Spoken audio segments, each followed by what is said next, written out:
When I go to open play airsoft games, I tend to see players with a lot of gear that they simply do not need. They've covered their entire plate carrier in pouches, it's just weighing them down and it's useless space that really you don't need to have on your plate carrier. So in today's video, what we're going to be doing is we're going to be taking a look. This is going to be the first part in a two-part little mini series, I guess you could say.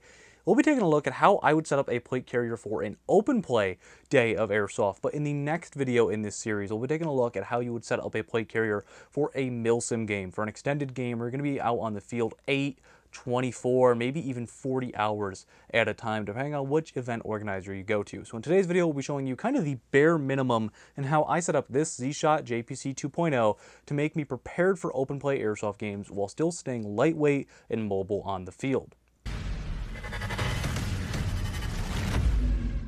What's up, Airsofters? My name is Lane, and welcome back to the BB Warrior. We're here to help you have a better time both on and off the airsoft field through our educational content. And if you enjoy videos like these, well, I'd love it if you joined our community by that subscribe button down below. But while you're at it, make sure to hit the bell icon next to it for updates when we post brand new videos every single Friday here on the channel. The reason why I chose the Z-Shot JPC 2.0 as my plate carrier of choice is because it is so customizable. Between the zip-on panels that are available, the front panels for magazines, there are a lot of different options out there, and that lends itself great to our usage as airsofters because you can really customize it to whatever game you're going to be going to. And the point of today's video was to make this plate carrier as minimal as possible. Now, I do want to say a huge thanks to Z-Shot. They were kind enough to send me this plate carrier for review for a couple of videos just like this one. I love it so far. So for open play games, I like to stay as lightweight as possible, but there are going to be those instances where I need to carry a little bit more, and we'll get into that later. So how do I have this carrier set up?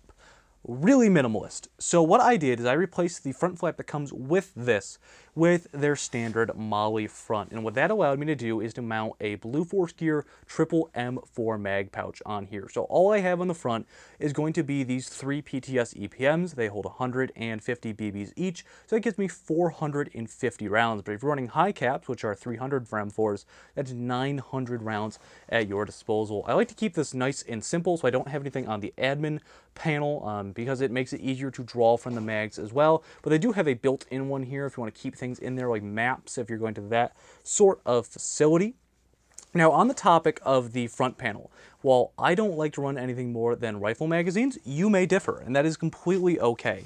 These videos that we're doing is not like a end-all be-all, it's simply to give you inspiration for how you want to set up your own plate carrier for airsoft. So if this isn't going to work for me, maybe I want to have some sort of pyrotechnic capabilities like frag grenades, I can switch out this entire front panel, which is one of my favorite parts of the JPC 2.0 design, and put on other front panels like this one. So what I have on this panel is I've got the 3 mags that are built into the back, and this panel actually comes with the JPC 2.0 from Z-Shot. I have an HSGI taco on the left for a nice quick reload because I tend to like open top more than bungee retention, and then I have 2 frag grenade pouches.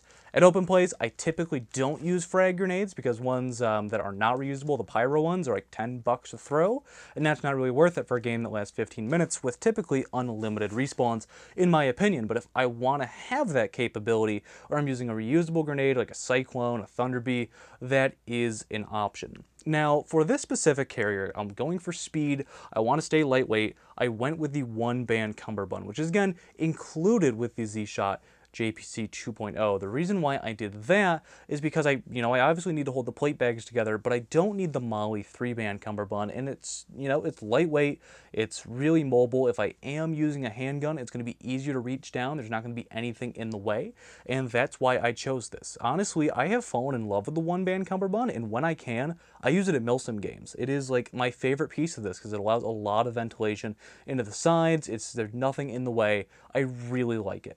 Now, I know you might be saying, Lane, that's simply not enough for what I need in airsoft. I'm a grenade junkie. I run something specialist like a 40mm launcher, whatever it may be, and I completely understand that. But what I like about this system is that it allows you to add on components as you need. That's what I really like about the JPC 2.0.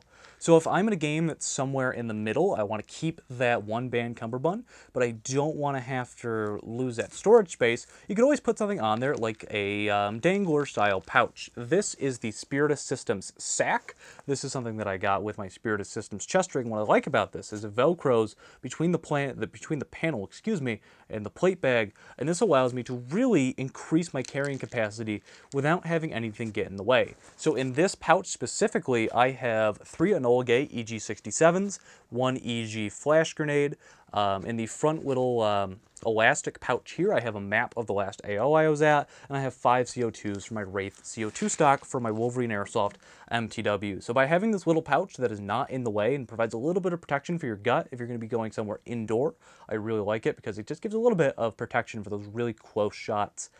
It's fantastic, and a lot of different companies make these. Emerson makes one if you're looking for one really affordable. You have Faro Concepts, you have Haley Strategic. There are a lot of different options. And again, that's what I really like about the JPC design, is that I can use a lot of components, not only from Cry and Z-Shop, but from other manufacturers as well. Now, going in the spirit of trying to keep this as lightweight and mobile as possible, I do not have anything on the back panel. However, there are a lot of different options out there for you. Now, if I'm going to be using HPA, if it's in the middle of the summer, I'm definitely going to want to be carrying water on me because that is one of the most important things to have on your kit if it's warm out.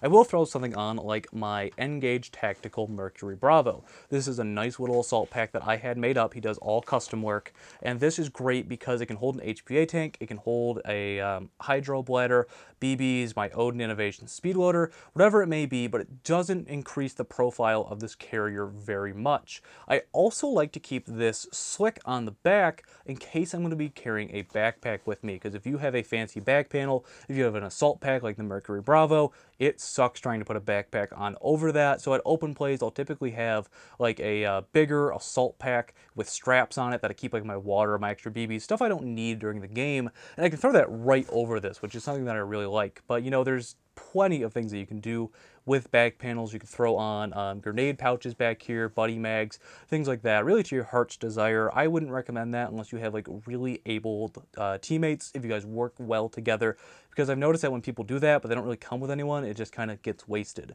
Or if you want to, the JPC 2.0 design does have these zippers on here for their zip-on panels. We'll be talking about that more in the next video in this little mini series, because I think that they really lend themselves to milsim use, but they're a little over the top for using for open plays. Now, before we wrap this up, there are 2 pieces of kit that I want to mention that we haven't gone over so far. The shoulder straps have been replaced with pig shoulder pads. I really like these because they're thick, they are way too much padding, but in a fantastic way. Now, you don't really need this for open plays. This is going to be plenty comfortable with it. The standard pads have a little bit of padding.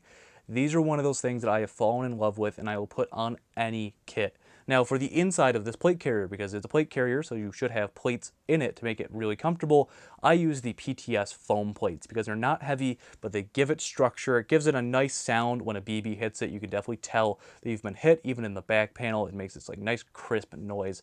So I really like that about the PTS plates. They give it structure without giving it any sort of weight like a training plate would. So I really like that. But this is how I would set up my plate carrier for any sort of open play airsoft game, whether it be indoors, outdoors. This would be my go-to setup. And again, this is my personal preference. One thing that I cannot stress enough is that everyone is going to be different. I don't like to use a pistol very often. That's why I don't have pistol magazine pouches on here. Or if I do, they're typically going to be on my belt. But this is like my go-to grab and go, head out to the airsoft field and go play some games type of setup. So in the next video in this mini series, again, we'll be going over setups for, again, 8-hour, 24-hour, possibly even 40-hour. We're going to be going into more things such as the Swift Clip system. You may have seen this clip over here. I'm wondering what that is going to be for. We're talking about Swift Clip. We'll be talking about the zip-on panels a little bit more, and I'll show you really how to load up this carrier but still be comfortable. Again, a huge thanks to Z-Shot who made this video possible by sending this plate carrier out to me for review and the purposes of this little series. But that's going to do it for today's video. I want to know, when you're setting up a plate carrier for open play, what do you do differently than me? Make sure to let me know down in those comments below. I always love seeing new creative setups out there. But if this was your first time here and you enjoyed this video, I'd love it if you joined our community by hitting that subscribe button down below. But while you're at it, hit the bell icon next to it for updates when we post brand new videos every single Friday. But my name is Lane, and we've been going over how I would set up a plate carrier for open play airsoft games, part 1 of our little mini series of 2 videos, and I'll see you all next time.